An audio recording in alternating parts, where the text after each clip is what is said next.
Yes news में आप सभी दर्शकों का स्वागत है। मैं आपके साथ इलियास बड़ेघर। आइए देखते हैं आज की खबर क्या कहती है। ಮಾಧ್ಯಮದ ಮಿತ್ರರಿಗೆ ನಮಸ್ಕರಿಸುತ್ತಾ ಇವತ್ತು ಪತ್ರಿಕಾಗೋಷ್ಠಿಯ ಉದ್ದೇಶ ನಾನು ತಮ್ಮ ಮುಂದೆ ಇಡ್ಲಿಕ್ಕೆ ಬಯಸ್ತಾ ಇದ್ದೀನಿ. ಪಾಯಿಂಟ್ ನಂಬರ್ 1, ವಿಜಯಪುರ ಜಿಲ್ಲಾ ಉಸ್ತುವಾರಿ ಸಚಿವರಾದ ಡಾಕ್ಟರ್ ಎಂ ಬಿ ಪಾಟೀಲ್ ಸಾಹೇಬರು ಕೈಗೊಂಡಿರುವ ಎಲ್ಲ ಅಭಿವೃದ್ಧಿ ಕಾರ್ಯಗಳು ಮತ್ತು ಇಡೀ ನಮ್ಮ ಮುಸ್ಲಿಂ ಸಮಾಜದ ವಾರ್ಡ್ ಮತ್ತು ಏರಿಯಾಗಳಲ್ಲಿ ಅವರು ಮಾತಿನ ತಕ್ಕ ನಡೆದಿದ್ದು ಕೆಲಸ ಕಾರ್ಯ ಬಗ್ಗೆ ಚರ್ಚೆ. ಒಂದನೇದು. ಎರಡನೇದು ಪಾಯಿಂಟ್ ನಂಬರ್ 2, 29ನೇ ತಾರೀಕಿಗೆ ಬಬಲೇಶ್ವರ ಮತಕ್ಷೇತ್ರದಲ್ಲಿ ಕನ್ನೇರಿ ಶ್ರೀಗಳು ಏನು ಆಗಮಿಸುತ್ತಾ ಇದ್ದಾರೆ ಮತ್ತು ಯತ್ನಾಳ ಬಸನಗೌಡ ಅಂದರೆ ಬಶೀರ್ ಅಹಮದ್ ಉರ್ಫ್ ಬಸನಗೌಡ, ರಾಮನಗೌಡ ಉರ್ಫ್ ರೆಹಮಾನ್ ಸಾಬ್, ಯತ್ನಾಳ್ ಪಾಟೀಲ್ ಉರ್ಫ್ ಧರ್ಮಕಡ್ಲಿ ಇವರು ಗೈರ್ ಹಾಜಿರಿ ಅಂದರೆ ನಿನ್ನೆ ಅವ್ರದ್ದು ಒಂದು ಮಾಧ್ಯಮದಲ್ಲಿ ನಾನು ನೋಡಿದೆ. ಅವರು 29ನೇ ತಾರೀಕಿಗೆ ಅಲ್ಲೇ ಹೋಗ್ತಾ ಇಲ್ಲ ಅಂತ ಅವರು ಅವರಾಗಿ ಹೇಳಿದ್ದಾರೆ. Point number 2. Point number 3, Yatnal Basheer Ahmad, Rehman Sab, Dharmakadli ಅಂದರೆ ಬಸನಗೌಡ, ರಾಮನಗೌಡ ಪಾಟೀಲ್ ಯತ್ನಾಳ್ ಮತ್ತು ರಾಘು ಅಣ್ಣಿಗೇರಿ ಜೊತೆಗಿದ್ದ ಅಪಾರ ಅಭಿನವ ಸಂಬಂಧದ ಬಿರ್ಕದ ಕಾರಣ ಅವ್ರ ಸಂಬಂಧ ಒಂದು ಬೇರೆ ರೀತಿ, ಅದು ಹೇಳಲಾರ್ದಷ್ಟ ಡೀಪ್ ಸಂಬಂಧ ಇದ್ದು ಮೊದಲವರಿಗೆ ಅಪ್ಪಟ್ಟ ಹಿಂದುತ್ವದ ಮತ್ತು ಇನ್ನೂ ಬೇರೆ ಬೇರೆ ಇಂಟರ್ನಲ್ ಸಂಬಂಧಗಳು ಅವೆಲ್ಲ ಸಾರ್ವಜನಿಕವಾಗಿ ಹೇಳಲಾರ್ದಂಗ ಸಂಬಂಧಗಳು ಇದ್ದು. ಈಗ ಹೆಂಗದು ಬಿರುಕು, ಅದರ ಮೇಲೆ ಏನು ಸಿಡ್ಲು ಬಿದ್ದದ. Point number 3. ಪಾಯಿಂಟ್ ನಂಬರ್ 4, ನಾನು ಮಾಡಿರುವ ಪ್ರಧಾನ ಜಿಲ್ಲಾ ಸತ್ರ ನ್ಯಾಯಾಲಯದಲ್ಲಿ ಮಾನವ ಹಕ್ಕ ಉಲ್ಲಂಘನೆ ಆಗಿದ್ದು ಹೈದರ್ ನದಾಫ್ ಕೊಲೆ ಪ್ರಕರಣದಲ್ಲಿ ಒರಿಜಿನಲ್ ಆರೋಪಿತರನ್ನು ಆಗಿನ ತನಿಖಾಧಿಕಾರಿಯಾದ ಆರೋಪಿ ವಿಜಯ ಮಹಾಂತೇಶ್ ಮಠಪತಿ CPI ಆಗಿನ CPI ಮತ್ತು ಆರೋಪಿ HD ಆನಂದ್ ಕುಮಾರ್ ಆಗಿನ ಪೊಲೀಸ್ ಅಧೀಕ್ಷಕ ವಿಜಯಪುರ ಇವರು ಒರಿಜಿನಲ್ ಆರೋಪಿಗಳನ್ನು ಮುಚ್ಚಾಕಿ ಡುಪ್ಲಿಕೇಟ್ ಆರೋಪಿಗಳನ್ನು ಚಾರ್ಜ್ ಶೀಟ್ ಮಾಡಿ ಇದು ನಮ್ಗೆ ಮೇಲ್ನೋಟಕ್ಕೆ ಕಂಡು ಬಂದಿದೆ. ಯಾಕಂದ್ರೆ ಅದೇ ಕೇಸ್ನಲ್ಲಿ ನಾನು ಒಬ್ಬ ಆರೋಪಿ ಆಗಿದ್ದೀನಿ. ನನ್ನನ್ನು ಸುಖ ಸುಮ್ಮನೆ ಸಿಗಿಸಿದ್ದು ಆರೋಪಿಗೆ ಕೆಲವೊಂದು ಸಾಕ್ಷಿ ಆಧಾರಗಳನ್ನು ನಾವು ಕಲೆ ಹಾಕಿದ್ದೀವಿ.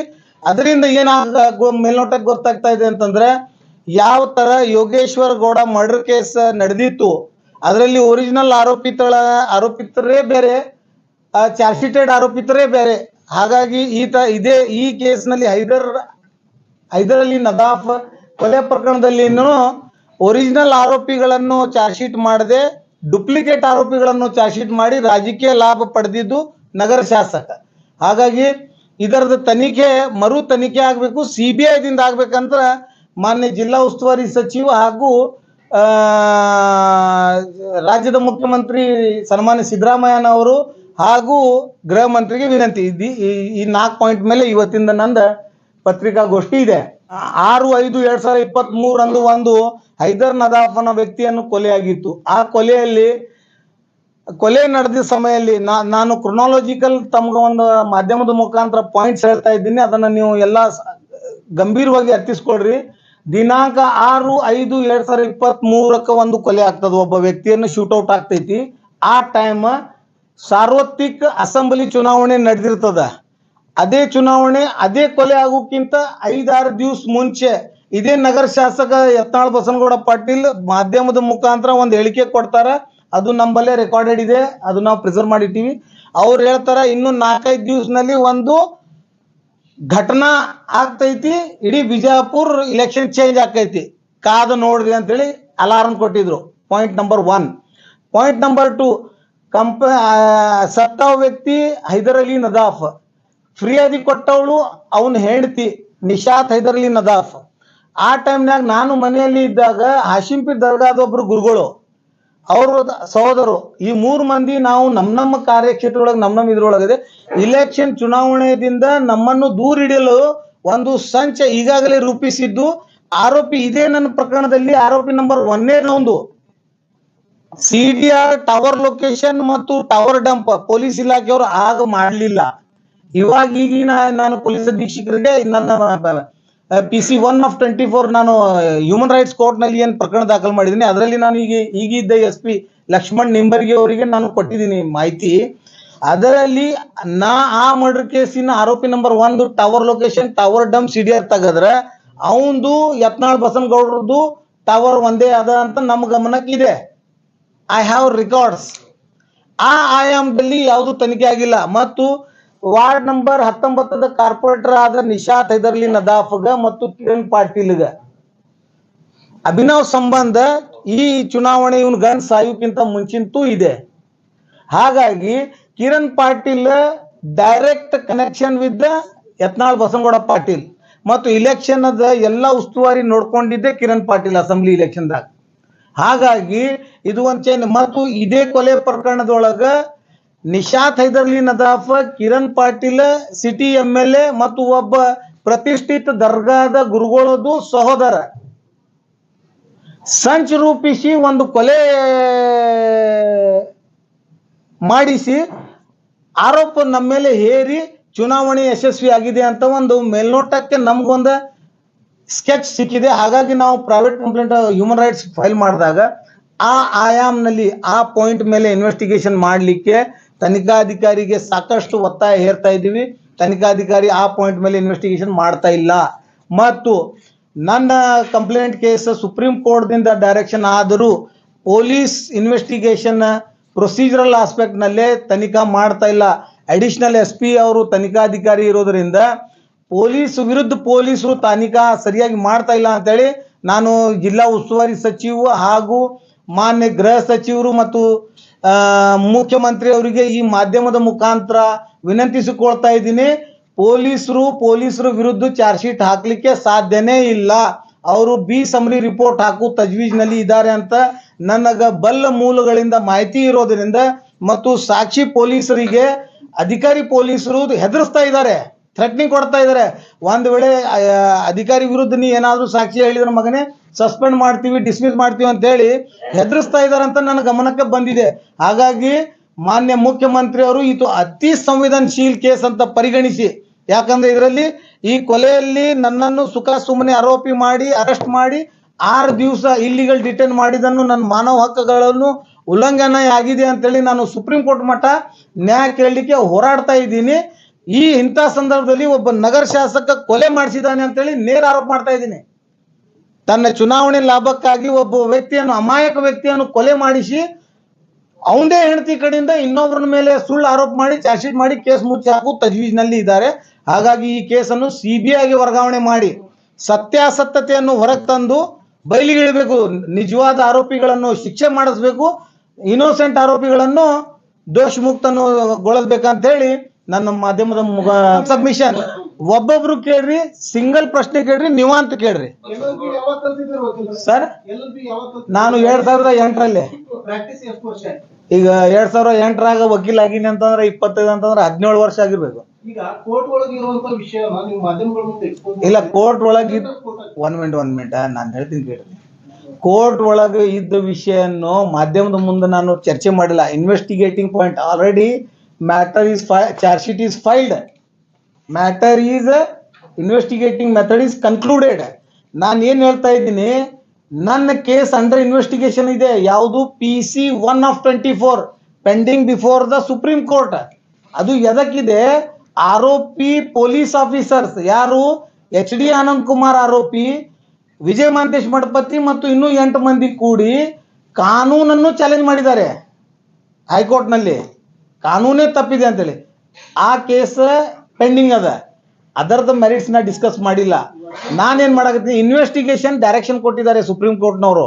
Supreme court has directed the police officer to conduct investigation.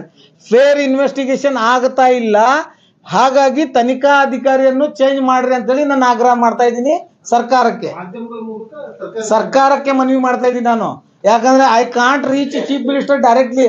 ಮುಖ್ಯಮಂತ್ರಿಗೆ ನೇರವಾಗಿ ಭೇಟಿ ಆಗುವುದು ನನಗೆ ಆಗುದಿಲ್ಲ. ಯಾಕಂದ್ರೆ ಹೈ ಸೆಕ್ಯೂರಿಟಿ ಝೋನ್ ಇರ್ತದೆ ಮತ್ತು ನಮ್ಮಂತ ಸಾಮಾನ್ಯ ವ್ಯಕ್ತಿಗಳಿಗೆ ಅವ್ರು ಭೇಟಿ ಆಗ್ಲಿಕ್ಕೆ ಕಷ್ಟ. ಅದೇ ನಾನು ಮಾಧ್ಯಮದಿಂದ ಫಾಸ್ಟ್ ನೆಟ್ವರ್ಕ್ ಯಾವುದೂ ಇಲ್ಲ ಈ ಜಗತ್ತಿನಲ್ಲಿ. ಲೈವ್ ನಡೆದಿದೆ. CM can see live statement ನಂದ. ಸರ್ಕಾರಿ ಅಭಿವೃದ್ಧಿಗೆ ಸಿಎಂ ಭೇಟಿ ಮಾಡೋದಕ್ಕಾಗಲ್ಲ. ಇಲ್ಲ, ಅದು ಸರ್ಕಾರಿ ಅಭಿಯೋಜಕ ಹುದ್ದೆ ಮೇಲೆ ಇಲ್ಲ ಅದು ಪ್ರಶ್ನೆ. ಅದನ್ನೇ ಬೇರೆ, ಇದನ್ನೇ ಬೇರೆ. ಅಲ್ಲ, ಈಗ ಬಸವನಗೌಡರ ಜೋಡಿ ಷಡ್ಯಂತ್ರ ರೂಪಿಸಿ ಮಾಡಿದ ದರ್ಗಾದ ಗುರುಗಳು ಯಾರು? ಅದೇ it is a subject matter of investigation. ನಮಗ ಬಂದದ ಮಾಹಿತಿ ಪ್ರಕಾರ ಅದು ದರ್ಗಾದ ಗುರುಗಳು ಅಂತ ಹೇಳಿದ್ರಿ. ಗುರುಗಳದ ಸಹೋದರ ಸಾರಿ, ಈಗ ನೋಡ್ರಿ, ನಾನು ಷಡ್ಯಂತ್ರ ಮಾಡಿದ ಅದೇ ಇನ್ವೆಸ್ಟಿಗೇಷನ್ ಮಾಡಿ ತನಿಖಾಧಿಕಾರಿ ರಿವೀಲ್ ಮಾಡ್ಬೇಕಲ್ಲ. ಈಗ ಒಬ್ಬ ವ್ಯಕ್ತಿ ಹಿಂಗ ಅಪರಾಧ ಆಗಿದೆ ಅಂತ ಫಿರ್ಯಾದಿ ಕೊಟ್ಟಿರ್ತಾರೆ, ಗೊತ್ತಿರೋ ಪ್ರಕಾರ ನೀವು ಅದನ್ನ ಯಾರಿದ್ದಾರೆ ಸಹೋದರ ಆ ಸಂದರ್ಭ ಬಂದಾಗ ಹೇಳ್ತೀವಿ. ಈಗ ತನಿಖಾಧಿಕಾರಿ ಕೊಡ್ತೀವಿ ಜವಾಬ್ದಾರಿ. ಮಾಡಿದ್ರೆ ಸರಿ, ಮಾಡ್ಲಿಲ್ಲ ಅಂದ್ರೆ ನಮ್ಮಲ್ಲಿ ಎವಿಡೆನ್ಸ್ ಇದೆ, ಅದನ್ನ ಹಾಜರು ಮಾಡ್ತೀವಿ ಸೂಕ್ತ ನ್ಯಾಯಾಲಯಗಳಲ್ಲಿ.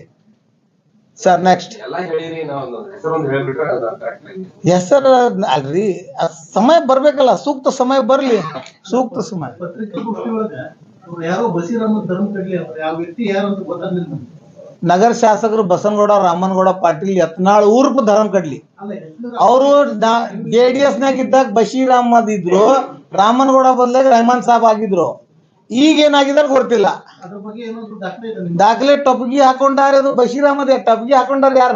ಇಲ್ಲ, ಟೋಪಿ ಹಾಕೊಂಡ ತಕ್ಷಣ ಹೆಸರು ಚೇಂಜ್ ಆಗೋದು. ಹೌದು. ಮತ್ತು ಎಲ್ಲ ಮುಸಲ್ಮಾನರು ಜಿಹಾದಿಗಳು ಇರಲ್ಲ, ಎಲ್ಲ ಮುಸಲ್ಮಾನರು ಆತಂಕಿಗಳು ಇರಲ್ಲ, ಎಲ್ಲ ಮುಸಲ್ಮಾನರಿಗೆ ಪಾಕಿಸ್ತಾನ ಕಳಿಸೋ ಅವಶ್ಯಕತೆ ಇಲ್ಲ. ಕೆಲವೊಬ್ರು ನಮ್ಮವರು ಅವ್ರ ಜೊತೆಗೆ ಸೇರ್ಕೊಂಡಾರ. ರಾಜ್ಯದಲ್ಲಿ ಸಾಕಷ್ಟು ರಾಜಕಾರಣಿಗಳು ಟೋಪಿ ಹಾಕಿದ್ದಾರೆ. Yes. ಹಾಗಾದ್ರೆ ಅವ್ರು ಎಲ್ಲರೂ ಇಲ್ಲ ಇಲ್ಲ, ರಾಜ್ಯದ ಎಲ್ಲ ರಾಜಕಾರಣಿಗಳು ಟೊಪ್ಪಿಗೆ ಹಾಕೊಂಡು ಮುಸುಲ್ರಿಗೆ ಬೈದಿಲ್ಲ. There is a difference. Dharmakadli ಮುಸಲ್ಮಾನ್ ಸಮಾಜಕ್ಕೆ ಧರ್ಮಕ್ಕೆ ಬೈತಾರ, ಅವಹೇಳನಕಾರಿನಾಗಿ ಮಾತಾಡ್ತಾರ. ಸಿದ್ದರಾಮಯ್ಯ ಸಾಹೇಬರು ಚೀಫ್ ಮಿನಿಸ್ಟರ್ ಅವರು ಎಂದಾದ್ರೂ ಮುಸ್ಲಿಂ ಸಮಾಜಕ್ಕಾಗಿ ಅಥವಾ ಇಸ್ಲಾಂ ಧರ್ಮಕ್ಕಾಗಿ ಅವಹೇಳನಕಾರಿಯಾಗಿ ಮಾತಾಡಿದ್ದು ಕಂಡೀರಾ? ಪ್ರಧಾನಮಂತ್ರಿ ನರೇಂದ್ರ ಮೋದಿಜಿಯವರು ಎಂದಾದ್ರೂ ಇಸ್ಲಾಂ ಧರ್ಮನ್ನು ಮುಸಲ್ಮಾನರನ್ನು ಅವಹೇಳನಕಾರಿಯನ್ನಾಗಿ ಮಾತನಾಡಿದ್ರು ಕೇಳಿದ್ರ? ಹಾಗಾಗಿ ಅವರು ಬಶೀರ್ ಅಹಮದ್ ಆಗಲ್ಲ. ಬಶೀರ್ ಅಹಮದ್ ಇರವ. ರಾತ್ರಿಗೆ ಬಶೀರ್ ಅಹಮದ್, ಹಗಲತ್ತ ಬಸನಗೌಡ ಆಗಬಾರ. ನಮ್ದು ಉದ್ದೇಶ ಏನಿದೆ, ಅವರಿಗೆ ನಗರ ಶಾಸಕರೇ ಅತಿ ಗೌರವ ಇದೆ ನಮಗೂ. ನಾವು ಅವ್ರಿಗೆ ಏನು ಹೇಳ್ತೀವಿ, ನೀವು ಪಕ್ಕಾ ಬಶೀರ್ ಅಹಮದರೇ ಆಗಲಿ, ಇಲ್ಲ ಪಕ್ಕಾ ಬಸನಗೌಡರೇ ಆಗಲಿ, ನೀವು ಸಂದರ್ಭದ ಅನುಗುಣವಾಗಿ ಆಗಬೇಡ್ರಿ ಅಂತ ನಮ್ದು ಮೆಸೇಜ್. ನಮ್ಮ ಸಮಾಜಕ್ಕೆ ಸಮಾಜ ಈ ಮಾಧ್ಯಮದ ಮುಖಾಂತರ ಅವರಿಗೆ ನಾವು ನೇರ್ ಮೆಸೇಜ್ ಏನಿದೆ ಅಂದ್ರೆ, ಪಕ್ಕಾ ಬಶೀರ್ ಅಹಮದ್ ಆಗ್ರಿ, ತೊಂದರೆ ಇಲ್ಲ, पक्का बसनगौड़ रागरी। जैसा कि आप सब जानते हैं कि आप सभी का प्यार हमारे साथ कायम है, इसी तरह से हमारे इस चैनल को प्यार करते रहिए और हमारी सारी खबरों को लाइक, शेयर और सब्सक्राइब करना ना भूलिए। हमारा यही मकसद है कि आपको हर खबर जो है जैसा है वैसा ही आपको हम दिखाते रहेंगे, ना किसी का पक्ष लेंगे, ना किसी के विरोध में जाएंगे। हमारे कदम सच के साथ।